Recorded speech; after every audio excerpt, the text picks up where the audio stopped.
Hello, this is Carolyn, and this is probably going to be my last video. Oh, I hope it is for at least today. Give it 24 hours.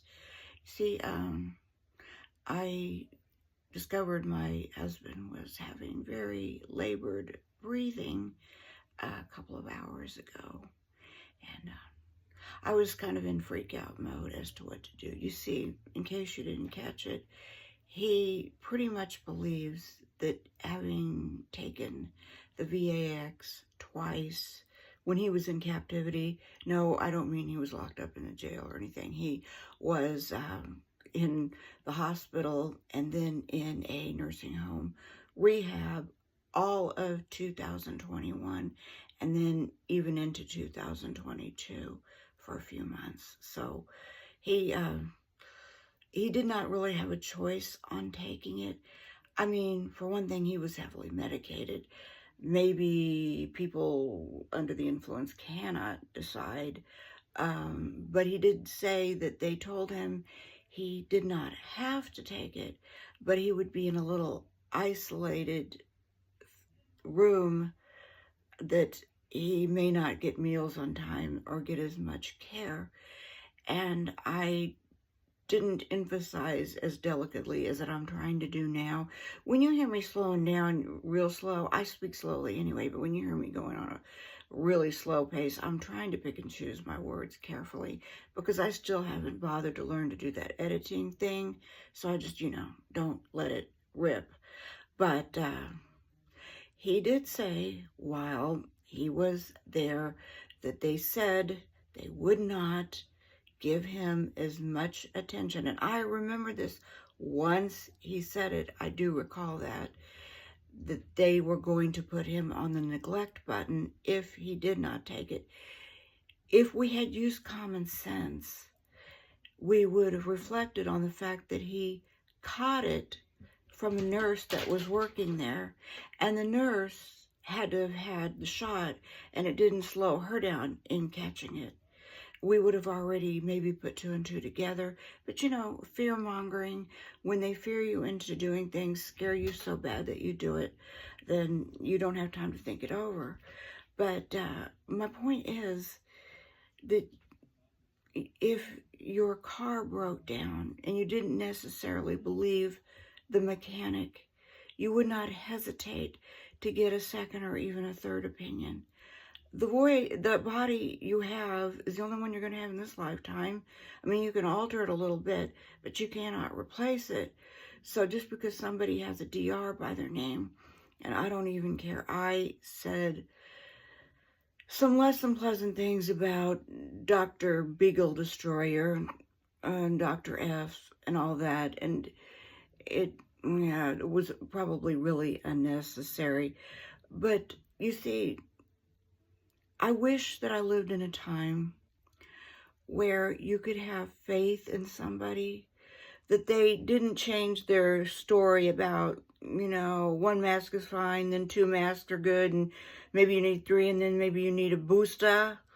And no, we put faith in a person that didn't do anything for AIDS when he was in charge of that.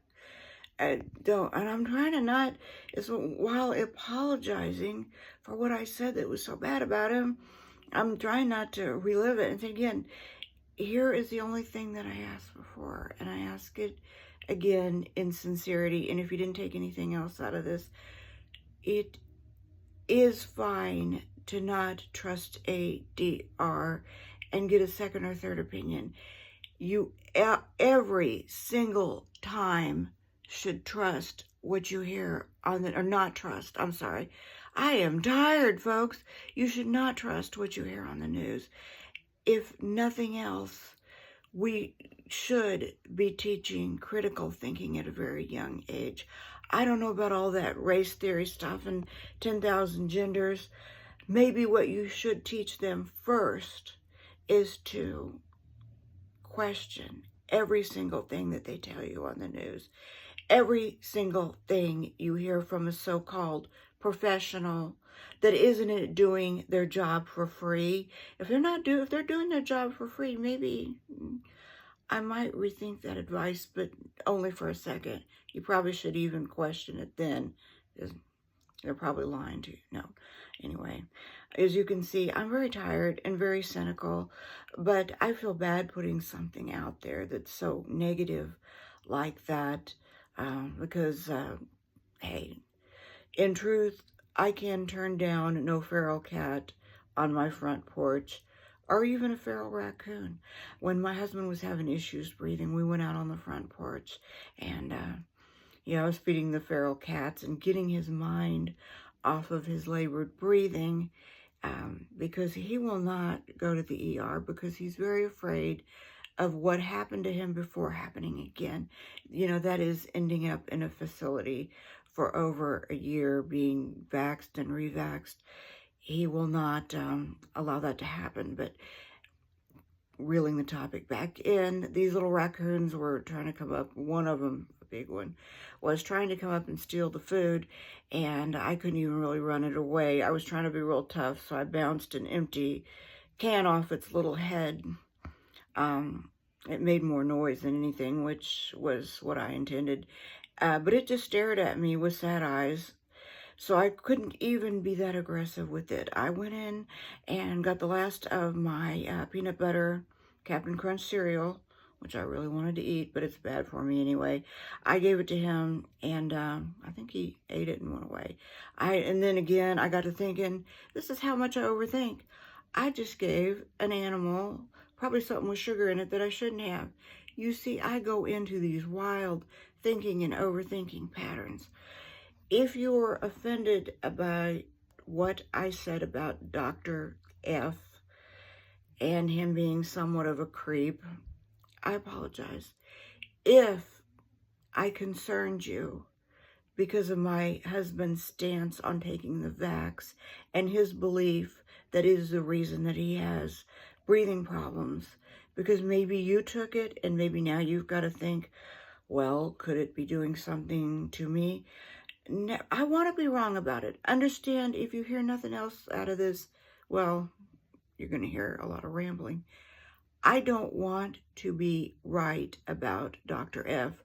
I definitely don't want to be right about the vax, because 2 of my children took it. I mean, they had to take it to get into college and to get a job in my son's case. They didn't really have a choice. I don't want to be right about it. I want to be crazy wrong about it. But I also would say, if ever, God forbid, there is another pandemic or plandemic or whatever people are saying, I got a cat here. We are not experimental animals. And it is so much easier to not get in a situation than get out of it. In other words, once you take it, you can't untake it. Kind of like marriages, they're easy to get into and hard to get out of. But I didn't need to go down that rat hole either, did I?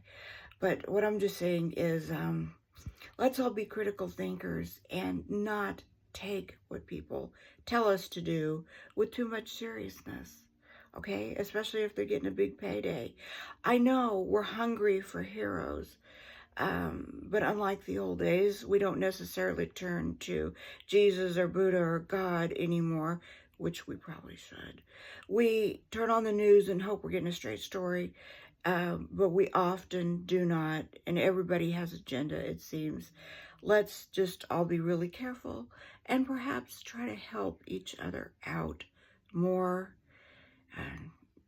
Anyway, I don't know if you're going to get anything out of this because I am so tired, but I'm going to go to bed now. So you have a good week.